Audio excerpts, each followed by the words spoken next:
Good morning student. आज मैं आपके लिए एक नया चैप्टर लेके आया हूँ फिज़िकल केमिस्ट्री में। मैंने आपको एक चैप्टर पूरा कंप्लीट करवा दिया है सॉल्यूशन से। अब मैं नेक्स्ट चैप्टर जो आज लेने वाला हूँ वो है आपका इलेक्ट्रोकेमिस्ट्री। इलेक्ट्रोकेमिस्ट्री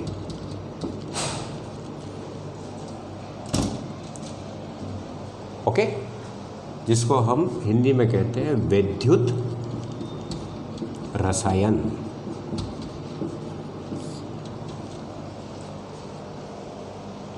देखो बच्चों, कोई भी चैप्टर जब मैं स्टार्ट करता हूँ तो उसके पहले उस चैप्टर में आपको क्या पढ़ना है, उसका एम क्या है। जनरली थोड़ा सा मैं आपको बता दूँ कि साइंस का एम क्या होता है।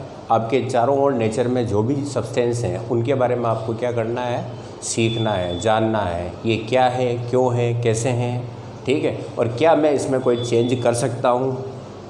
ये सारी चीज़ें साइंस के स्टडी करने के पीछे मेन उद्देश्य होते हैं। फ़िलहाल समय के साथ ये चीज़ें बदल गई है। आज आप देख सकते हैं कि मैं अगर इलेक्ट्रोकेमिस्ट्री की बात करूँ तो ऐसे इंजीनियर भी हो सकते हैं जिन्होंने कभी सेल को खोल के नहीं देखा है। हाँ, लेकिन उनके एडवांस लेवल के जो क्वेश्चन होते हैं उनको पेपर पे कर सकते हैं। और यही एक हार्ड प्रोसेस हो जाता है कि जब किसी के बारे में हम प्रैक्टिकली किसी चीज़ को हम जानते नहीं हैं और केवल थ्योरेटिकल क्या करते हैं, जो प्रिंसिपल होते हैं, जो फॉर्मूले होते हैं, है ना, उनमें कैसे वैल्यू पुट की जाती है, कैसे आंसर तक पहुंचा जाता है, चाहे उस टॉपिक से या उसमें जिस सब्सटेंस को हम पढ़ रहे हैं उससे उसका कोई लेना देना ना हो, है ना, उसको महसूस फील भी नहीं करता है। और जब किसी चीज़ को हम फील नहीं करते हैं, जब उस चीज़ को हम देखते नहीं हैं और उसके बाद अगर उसकी स्टडी करते हैं तो ये बड़ा लेबरियस हो जाता है, बहुत हार्ड प्रोसेस होता है। और जाने क्यों आज सारे स्टूडेंट क्या कर रहे हैं, उसी प्रोसेस को, क्योंकि ये कंपटीशन बना रखा है कि क्वेश्चन करने हैं केवल, है ना, जितने क्वेश्चन आते हैं उनके आंसर तक कैसे पहुँच जाएँ।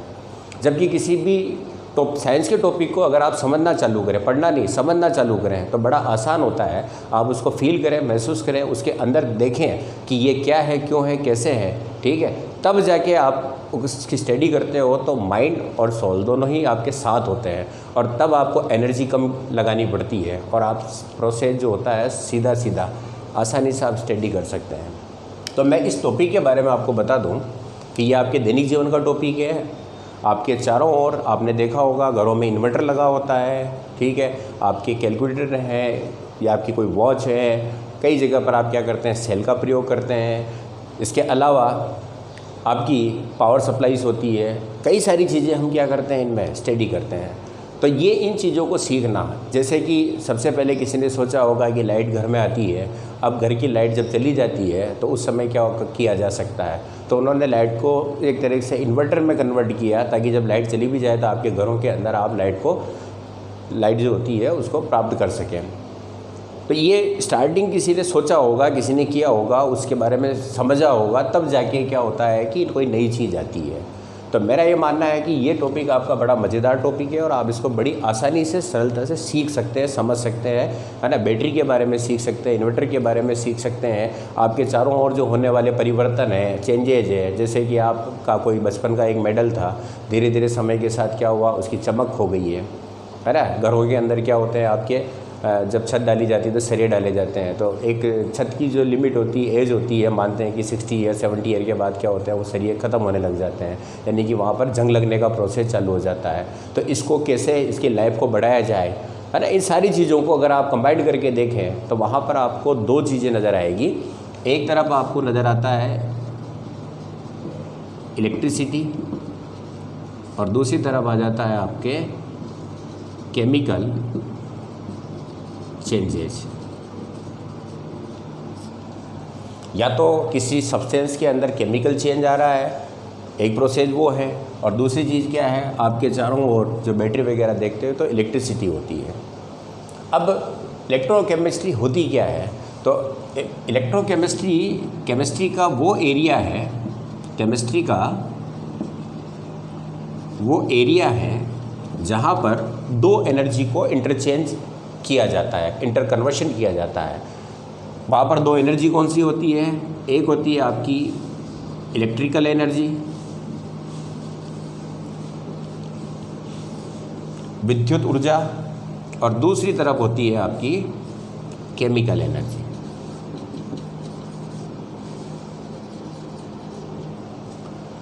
तो केमिस्ट्री का वो एरिया जहाँ पर इलेक्ट्रिक एनर्जी और केमिकल एनर्जी को एक दूसरे में इंटर कन्वर्ट किया जाता है। अब दोनों ही चीज़ों को इंटर कन्वर्ट करने का जो डिवाइस है, वो डिवाइस आपकी क्या होती है, उसको कहा जाता है सेल। अब आप एक चीज़ सीख लें, इस पूरे टॉपिक का एम क्या है, तो हमें केवल सेलों के बारे में पढ़ना है। सेल क्या है? सेल वो डिवाइस है जो कि इलेक्ट्रिकल एनर्जी को केमिकल एनर्जी में या केमिकल एनर्जी को इलेक्ट्रिकल एनर्जी में क्या करती है, इंटर कन्वर्ट करती है। किसी में आपने विद्युत धारा दी है, ठीक है, अब उस सब्सटेंस के अंदर केमिकल चेंज आने लग गया है। ओके, जैसे कॉपर सल्फेट के सॉल्यूशन के अंदर हम जैसे ही धारा प्रवाहित करते हैं तो वो कॉपर सल्फेट का जो सॉल्यूशन होता है वो ब्लू कलर का होने लग जाता है, ये चेंज आया उसमें। सेकंड चीज़, हमने कोई केमिकल लिया है और वहाँ से आपको इलेक्ट्रिसिटी प्रोवाइड हो रही है। जैसे आपके ड्राई सेल जो होते हैं, आपने देखा होगा कि ड्राई सेल में क्या होता है, अंदर केमिकल भरे होते हैं, लेकिन जब आप उसको सर्किट से जोड़ते हैं तो आपको क्या मिलती है, लाइट मिल जाती है, इलेक्ट्रिसिटी प्रोवाइड होती है। तो इस तरह से आपके क्या होंगे, पहली चीज़ हम किसको पढ़ने वाले हैं, केवल सेल के बारे में। और सेल के अंदर भी किसको पढ़ने वाले हैं, उस सेल का जो प्रोडक्ट है, यानी कि सेल से आपको जो चेंज मिल रहा है उसको हम किस तरह से ज़्यादा कर सकें। जैसे एक केमिकल के द्वारा आप इलेक्ट्रिसिटी बनाना चाहते हैं या प्रोवाइड करना चाहते हैं, तो उसके अंदर उसमें क्या चेंज किया जा सके, कौन कौन से फैक्टर को बदले हैं जिससे कि हमें किसी केमिकल के द्वारा ज़्यादा से ज़्यादा इलेक्ट्रिसिटी मिल सके। या किसी के अंदर हम केमिकल चेंज लाना चाहते हैं, जैसे मेटलर्जी के अंदर धातुकर्म जो होते हैं वहाँ पर ये प्रोसेस जनरली काम में लिया जाता है कि जो अशुद्ध धातु होते हैं उनमें अशुद्धियों को दूर किया जाता है और शुद्ध धातु को प्राप्त किया जाता है। प्योर मेटल आपको प्राप्त करनी होती है, तो वहाँ पर एक जनरल प्रोसेस काम में लिया जाता है कि इलेक्ट्रिसिटी वहाँ पर उस अशुद्ध जो होता है पदार्थ, जो मेटल है आपका इम्प्योर है, उसको क्या किया जाता है, इलेक्ट्रिसिटी प्रोवाइड की जाती है, जिसके द्वारा एक प्रोसेस होता है, तो वहाँ से इम्प्योरिटीज अलग हो जाती है, तो वहाँ पर चेंज किया जा रहा है। तो उस चेंज का उद्देश्य क्या है कि इलेक्ट्रिसिटी के द्वारा आप कोई केमिकल चेंज ला रहे हो, तो हम मिनिमम इलेक्ट्रिसिटी के द्वारा मैक्सिमम चेंज कैसे ला सकें, उनके बारे में हमें स्टडी करनी होती है। ठीक है, तो मैं स्टार्ट कर रहा हूँ सबसे पहले इसके जो सिलेबस के बारे में। तो मैंने इसका एम बता दिया है कि हमें किसकी स्टडी करनी है इलेक्ट्रोकेमिस्ट्री में। पहली चीज़ तो क्या है, इलेक्ट्रोकेमिस्ट्री क्या है। Electrochemistry is the area of chemistry in which electrical energy and chemical energy inter conversion study की जाती है।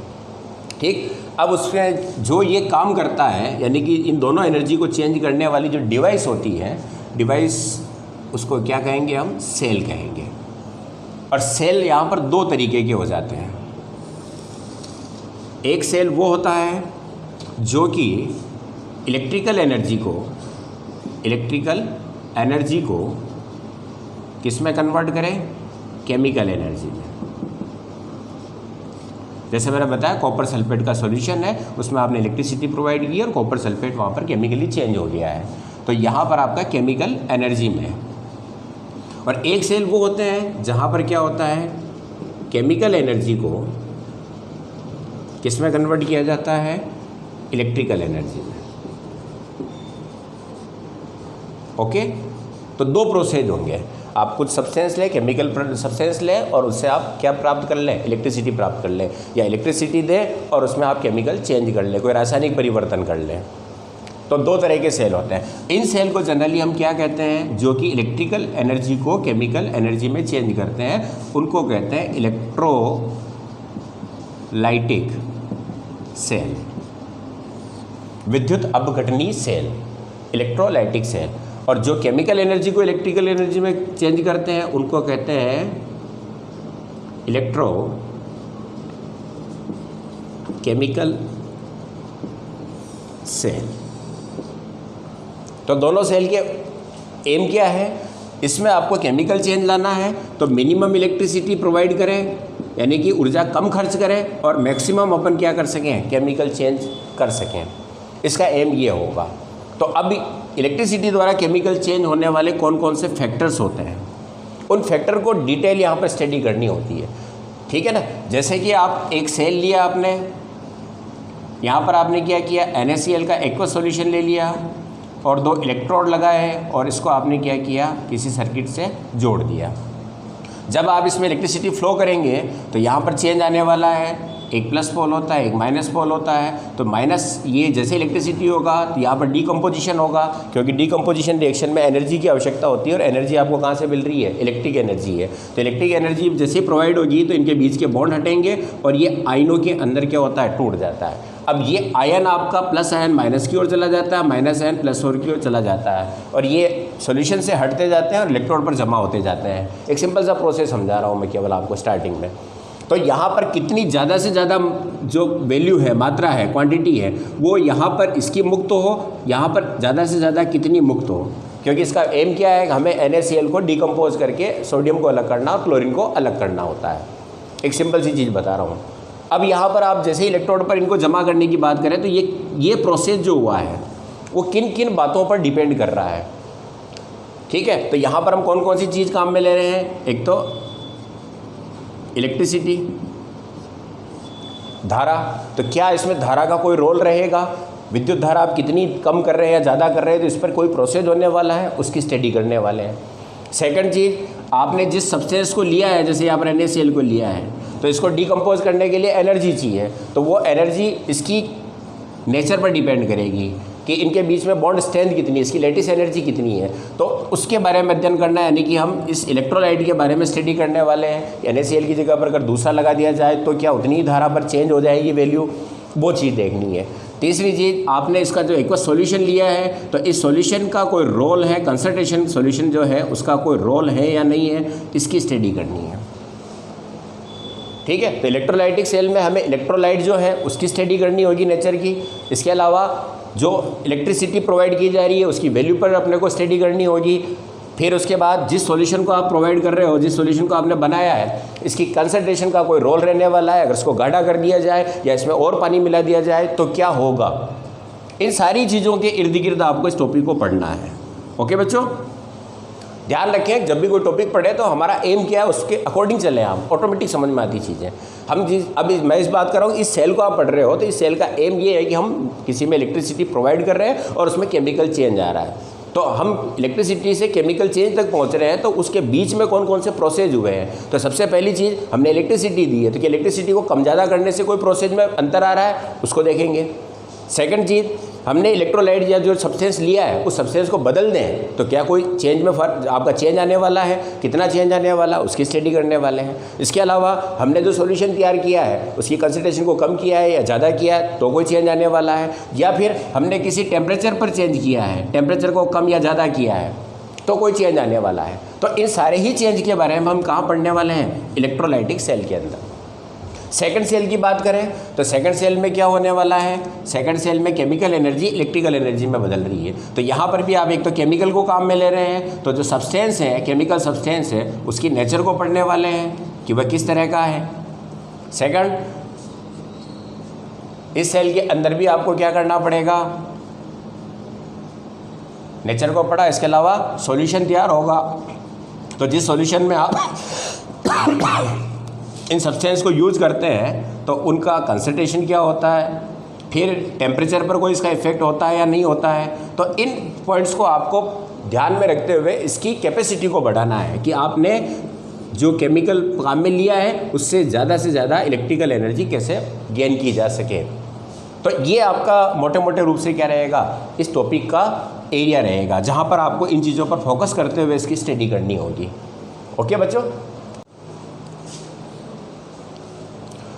तो बच्चों इलेक्ट्रोकेमिस्ट्री के जो एम और जिन एरियाज़ में अपने को फोकस करना है उनको पूरा समझने के लिए इस टॉपिक को जो सिलेबस को डिवाइड किया गया है, इस टॉपिक के जो मेन पॉइंट्स हैं मैं आपको एक बार ब्रीफली समझा दूं। आप इसका स्क्रीनशॉट ले लें, क्योंकि जब भी किसी टॉपिक को पढ़ते हो तो उसके मेन जो पॉइंट्स होते हैं उनको आप सबसे पहले स्टार्टिंग में लिख लिया करें, ताकि जब हम टॉपिक को पढ़ें तो एक तो आपकी सीक्वेंस बनी रहती है कि इस पॉइंट के बाद ये पॉइंट है, इस पॉइंट के बाद ये पॉइंट अपने को पढ़ना होता है। इसके अलावा जब रिवाइज़ करते हैं तब जब चैप्टर आपका पूरा तैयार है और आपको बहुत कम टाइम के अंदर उसको रिवाइज़ करना है तो एक साथ पॉइंट होने पर अपन उसको टिक लगाते हुए आगे बढ़ जाते हैं, इसमें ये, इसमें ये, इसमें ये, इसमें ये। ठीक, तो सबसे पहले तो मैं आपको इसको पूरे ही जो इस आपका इलेक्ट्रोकेमिस्ट्री में जो टॉपिक मेन पॉइंट दिए गए हैं उन पॉइंट को मैंने यहाँ पर लिखा है, मैं एक बार आपको ब्रीफली बता दूँ। सबसे पहली चीज़ क्या है कि चैप्टर को दो भागों में डिवाइड कर दिया है। एक तरफ इलेक्ट्रोलाइटिक सेल पढ़ेंगे और दूसरी तरफ आपका क्या है, इलेक्ट्रोकेमिकल सेल है। इलेक्ट्रोलाइटिक सेल के लिए जो पॉइंट्स हैं वो क्या है, सबसे पहले जी टाइप्स ऑफ कंडक्टर, जो आपके चालक होते हैं, ठीक है ना, उन चालक के प्रकार वहाँ हम डिटेल में पढ़ने वाले हैं। तो चालक के प्रकार, फिर क्लासिफिकेशन ऑफ इलेक्ट्रोलाइट, जितने भी चालक हैं उनको क्लासीफाई किया गया। तो क्लासिफिकेशन ऑफ द इलेक्ट्रोलाइट, जैसे मेटेलिक चालक होते हैं, इलेक्ट्रोलाइटिक होते हैं।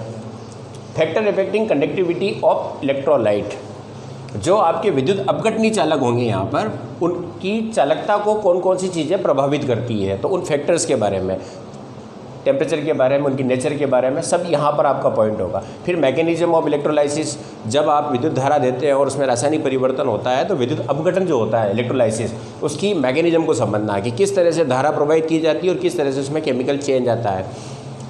लॉ ऑफ इलेक्ट्रोलाइसिस, इलेक्ट्रोलाइसिस जब होता है तो वहाँ पर कौन कौन से आपके नियम होंगे, और उन नियमों में आपका मेन जो है वो फेराडे के रूल, फेराडे ने इलेक्ट्रोलाइसिस के लिए जो रूल दिए उनको यहाँ पढ़ने वाले हैं। इस पर आपका न्यूमेरिकल जनरली बोर्ड एग्जाम में पूछा जाता है, इसके अलावा कॉम्पिटिटिव एग्जाम में भी फेराडे रूल से आपको काफ़ी सारे न्यूमेरिकल मिल जाते हैं। Conductance and conductivity of electrolyte of conductor, जो चालक होते हैं उनकी चालकता और चालकत्व के बारे में पढ़ना। सेल कांस्टेंट, सेल स्थिरांक। मेजरमेंट ऑफ कंडक्टिविटी, चालकता का मापन करना, धारा प्रवाहित करने पर विलयन की चालकता कितनी है उसका मेजरमेंट करना।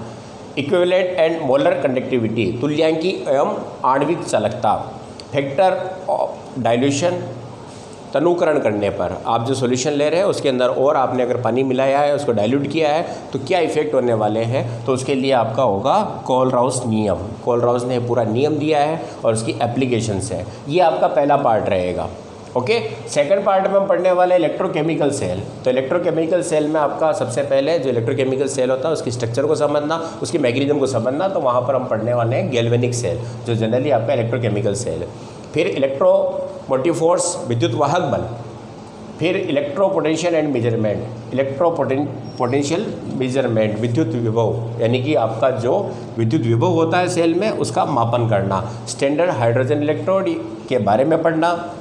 Effect of temperature and concentration, इस सेल के अंदर ताप का और सांद्रता का क्या प्रभाव होता है, उसके लिए नैन्सेट्स इक्वेशन है जो आपको टेम्परेचर और कंसंट्रेशन के इफेक्ट को बताएगी। टेम्परेचर को कम ज़्यादा करने पर सेल पर क्या इफेक्ट होगा धारा पर, और कंसंट्रेशन को कम ज़्यादा करने पर क्या इफेक्ट होने वाला है। फिर उसके बाद आप एक पार्ट पढ़ेंगे बैटरीज, है ना। सेल का जो श्रेणीबद्ध संयोजन जो किया जाता है उनको बैटरीज कहा जाता है। तो बैटरीज में आपके प्राइमरी सेल होगा, सेकेंडरी सेल होगा और ड्राई सेल होगा, और लास्ट में आपका है कोरिजन, यानी कि संक्षारण, जंग लगना। इस प्रक्रिया को समझने वाले हैं।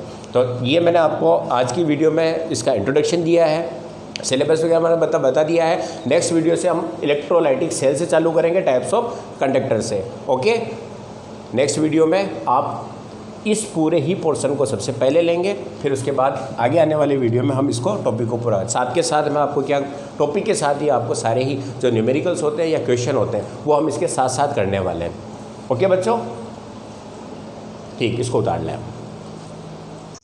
तो बच्चों, इस चैनल पर बने रहने के लिए मेरा जो भी नेक्स्ट वीडियो जब भी आपको लॉन्च किया जाएगा तो आप तुरंत वीडियो का नोटिफिकेशन आप तक पहुंच जाए, इसके लिए आप क्या करें, चैनल को लाइक करें, सब्सक्राइब करें और जो बेल आइकॉन है उसको प्रेस करें। जिससे क्या होगा, आने वाले जितने भी आपके मेरे जो वीडियो है वो सारे ही आपके पास तुरंत आप तक पहुंचेंगे, ताकि आप उसको तुरंत देख सकें, समझ सकें। Okay, thank you.